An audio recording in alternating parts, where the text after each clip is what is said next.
Hi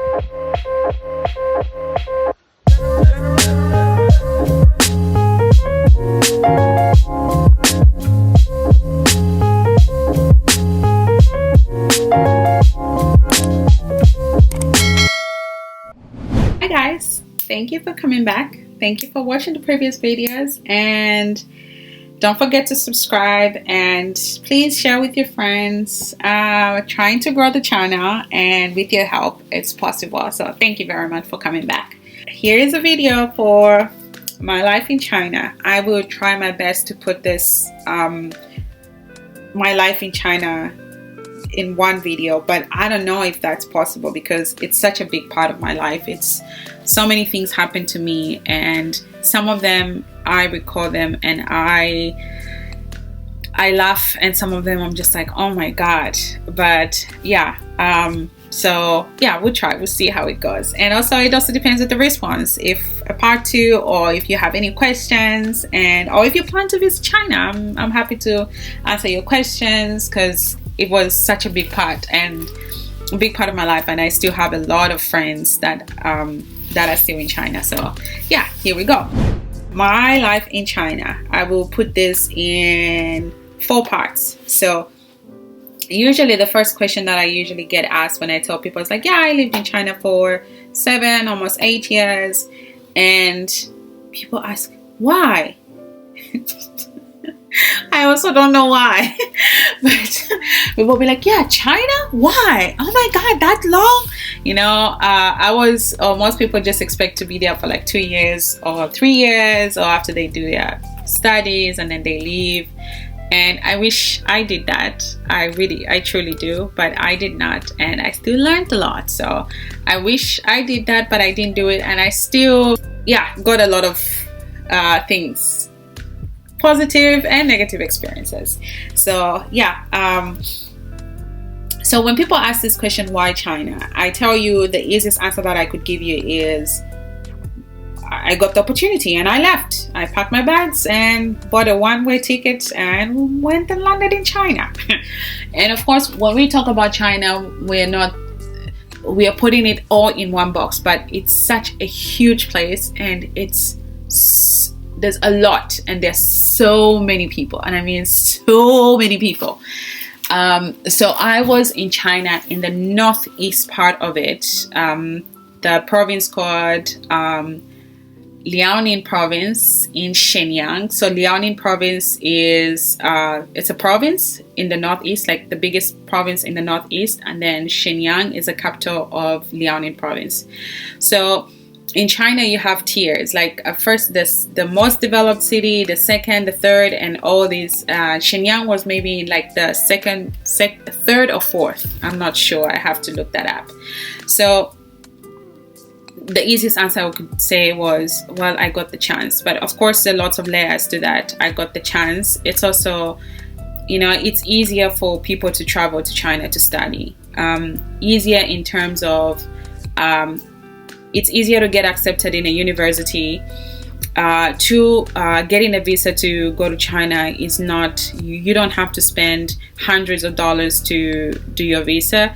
And 3, as a student, it's affordable. It's more affordable compared to other countries. I do not know any other country that is more affordable studying in China than there. But the quality that you will get, I don't know if it's the same. But I did get pretty good quality of the school that I was at. It also depends on the school you go to. So that's the easiest reason that I could give. But of course, not only did I have the opportunity, I had the opportunity, and it was also easier to do the paperwork in terms of visa, and to affordability. It was quite affordable compared to other places that I looked into. So yeah, that is it. So of course, like, hey, how do you stay in China for almost 8 years, but you study for like 3 or 2 years, or maybe 4 years? Well, I was lucky enough to say I was in China as a student, and I was also working while I was in China. So I went to China very optimistic, I tell you, like very, very optimistic. I did not go to China after watching the videos of all the negative things that happened there. I just went, I got the opportunity. I'm like, yep, let's go. I went to China. And immediately upon my arrival, my experience was not as good as I thought, but that didn't still change how I felt about China or what I wanted to do. It didn't change. So upon arrival, nobody spoke English. And I mean, nobody spoke English. Even at the airport, the first thing they talk to you, the first thing, at least when I was there, the first thing they ask you is your passport, but they will not ask you in English, your passport. They will ask you in Chinese, and then they're like, and then they'll change to English. So upon arrival, the most difficult part was, one, the language was really hard. You feel like you feel like you're, I can't find the words to express it. You feel like you are there, but again, you don't feel like, maybe you're just like, yeah, maybe it's just the airport, that this will pass when I get out of the airport and meet people. Maybe people outside there are just speaking English, these government people. But nah, it was worse. At the airport it was nice, but then after you get out. So anyway, not to hold on to the airport part. So I went to my university. From the airport, went to the university, and immediately after immediately from the university, of course, you find people that are speaking English. Apparently in China there are lots of people from different parts of the world that go there to study, usually to study different parts of the world. And this is because China, I think by the time when I was there, was really trying to open its borders and also start trade relations with different countries. So I had really good friends from Papua New Guinea, friends from Romania, friends from Bosnia, friends from Poland, friends from Nigeria, different parts of the world. So once you're in campus, you're able to kind of speak English, and also you get to know what's happening around the area by just asking people, because everybody's speaking English there, or at least everybody's speaking English, because for us foreign students, our classes were in English. So I was really lucky, and as I said, when I went to China, I was super optimistic, and my goal was not only to make friends in campus, I wanted to really get experience as a student. So I decided to look for a job. After 6 months of being in China, and I tell you, because I was so positive, I was so optimistic, and how I found my job was not online. I walked in an office, I saw a post, and I was like, yeah, hey, I can do this. I have qualifications for this. I can do this. And this guy was like, nobody has ever done this. I will give you number. I cannot hire you, but my boss might hire you. This is her number, and this is a location. And I went to that location, and he wrote this location in Chinese, and I barely spoke Chinese, but of course, I was there very positive. I asked somebody, hey, can you take me here? And yeah, took me there to the office, and I got the job. So fast forward, yes, I was a student. So I lived student life and also as work life. So these were totally different lives. So when I was in campus, the people that I talked to, the experience was totally different. And when I go to work, the people that I talked to, the experience was totally different. So I was in two different worlds, but also living in the same place. That's because foreigners in China, we kind of experience, our experiences are based on, one, where you come from, and two, what you're doing in China, and three, your skin color. No lie. Again, where you come from, your skin color, and what you're doing in China. So of course my life experience was different. When I was in campus, I was a student. Of course, when you're interacting with your professors, it's also very different. But after that, I also had to work, and the people that I talked to was different. So challenges came when you're living in different lives. It's not a challenge for me. It was a lot of experience. I got a lot of experience living these two kind of lives in different places, because I had to travel like 45 minutes to go to work, back and to and from. That was a lot, thinking about it, on the train. But so challenges being a student is that, one, your professors are like your professors are never wrong. That's it. So you can imagine trying to ask your professor a question. When they tell you today, this is what has to be done, that is what has to be done. Your professor is never wrong. Your professor is right. That is just the Chinese culture.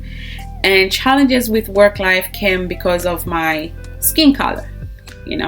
When it came to my work, there are times at work, there are times at work where I could not talk to some clients, or I could not do my job well because somebody just refused to talk to me and say, yeah, no, we want somebody who's white, or we want a white man. because a white man was more looked up as somebody who knows better, you know. And it's quite funny because I was training those people in the company and then they would rather go talk to them because they are white. So sometimes those challenges, but with time and the people that knew me and the clients and also the people that I worked for, because then they would vouch for me to say, hey, if you want this is the right person, you're going to get what you need from this person, then they'll vouch for me. So challenges were mostly because, one, I am black, and two, I am not coming from what they consider an English speaking job. So that was really, really hard. But with time, an English speaking country, they did not consider me to speak English because they didn't know. Of course, they won't talk to me first, but they'll speak in Chinese. And I'll be like, yeah, they don't think you speak English because you are not, one, you're not coming from either the US or Canada, and two, you are black, and three, I am a black woman. I am not a black man, at least I'm a black woman. So sometimes those were my challenges when it came to being in a workplace. Of course, I could go on and on with some of the experiences that I had working in China as a black woman, but I don't want my skin color to be like, hey, my skin color to be like it's the main topic. Why? Because I was still able to do what I wanted to do, still being a black woman and also coming from Zambia. So it's not like they still knew who I am, but at the end of the day, I was able to do my job even better than the people that they wanted to do. And then maybe sometimes later they came back and say, hey, we want you to do this for us because of course you're the person that's training these people, and apparently you do it way better, and we've heard a lot of stories about you. So I had a lot of challenges because I had a lot of challenges being a black woman, but I did not tell myself that was it. I'm not going to try again, or I'm not going to keep doing my job because people don't want me to work with them, or people think about this. For me, they say that, I'm like, oh, well, your loss, because I know I'm better than these people that you want. I know I do it better. I know I am good. So your loss. So I had a lot of challenges, but again, I did not make those challenges stop me, or I did not put them in front of me to say, well, I cannot do my job because I am this. So challenges again were different being a student, and again, because these were two different lives. Let's say on campus and at work were very different. Challenges were very different. Talking to people that are coming from different backgrounds, all of us, our challenges were different. But of course, if you're black, our challenges were very, very, very similar. But also, even with my white friends that are coming from like Romania or from Bosnia or just somewhere in Europe, they also had a lot of challenges, but their challenges were just not that they would prefer someone who doesn't speak English, but because they're white, that they would do the job. But then when they find out, then they come back to me. So again, so their challenges for my other white friends were also different. But again, when you are in China, people stare at you. So this is something that everybody got. You know, whether you're white, you're black, as long as you're not Chinese, people will look at you. They will look at you like they went to a zoo. Literally get pictures, sometimes start calling their grandma, their grandparents in the village, or their friends, and just say, hey, I just saw a black person here and you are there, and you're just like, what is this? They are not shy about that. They want to put you on their phone. They want to take pictures of you. Sometimes they want to touch your hair. Crazy. And I don't know if I would call them racist. Or just say they just didn't know any better. Their exposure was totally different from my exposure, you know. So I don't know. You let me know. Would I call them racist? Of course, you do have some people that were Chinese, and I would call them racist because they know better. And there are people that you would not call them racist because they've just never seen anybody else who doesn't look like them. So I will be with my white friend, and this person will just be looking at us like this, would just look at us like crazy until we ask him to say, is everything okay? And then if you speak Chinese, I swear this guy almost had a heart attack. It's like, oh my God, because his whole life He's never seen people that look like me or my white friends. So I don't know if I would call that person racist. So challenges were different. And of course, when it comes to the Chinese bureaucracy, it's not like the bureaucracy, it's like they kind of let you know that you're here, but we want you to leave.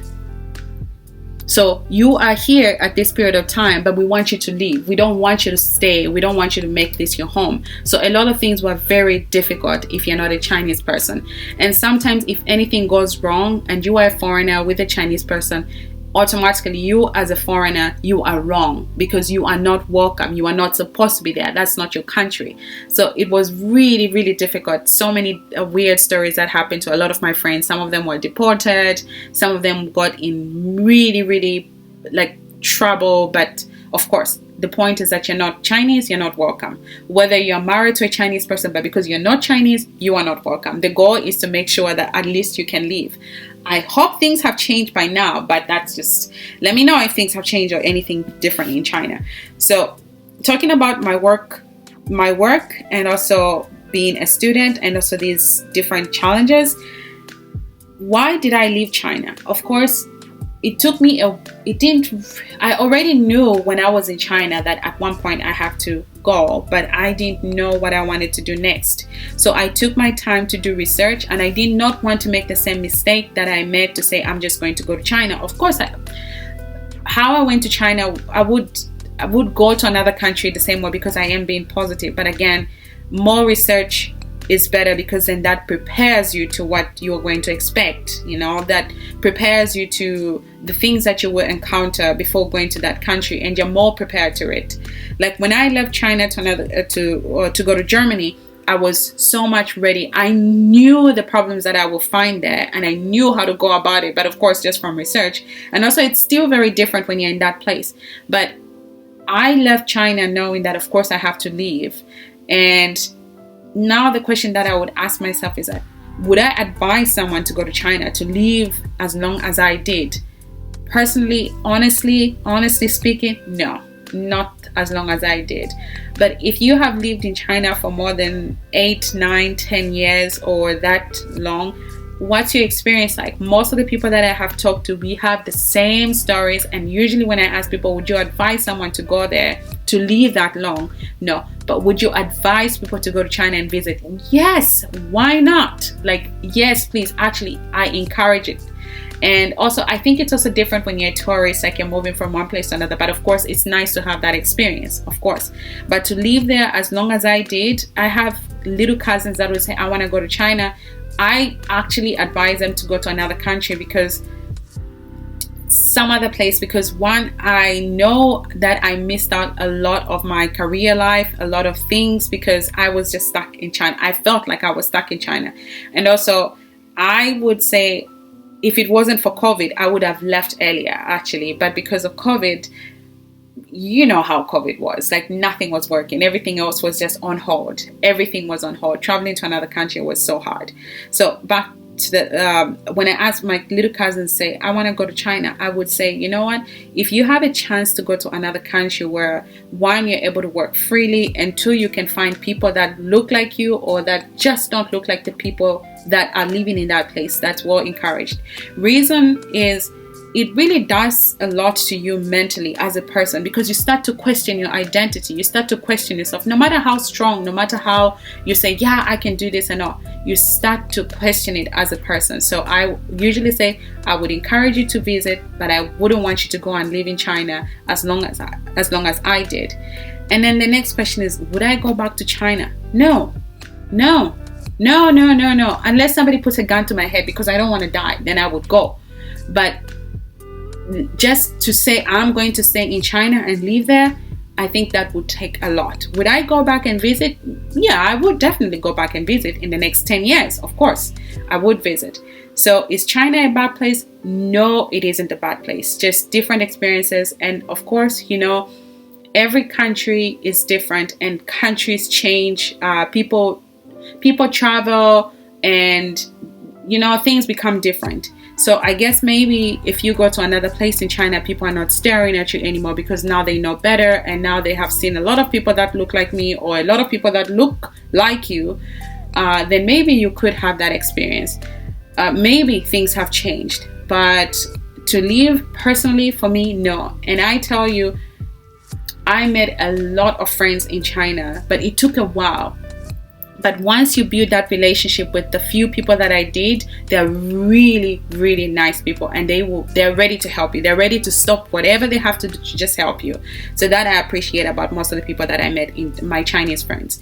But to live there, the way I did, the amount of time I spent there, no. To visit, yes, I would go and visit.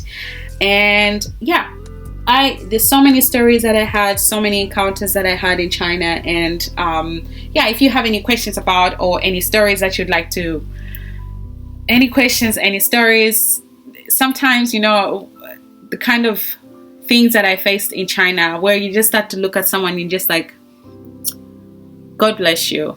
God bless your soul. I forgive you. It's okay. You're not a bad person. It's okay. You just don't know any better.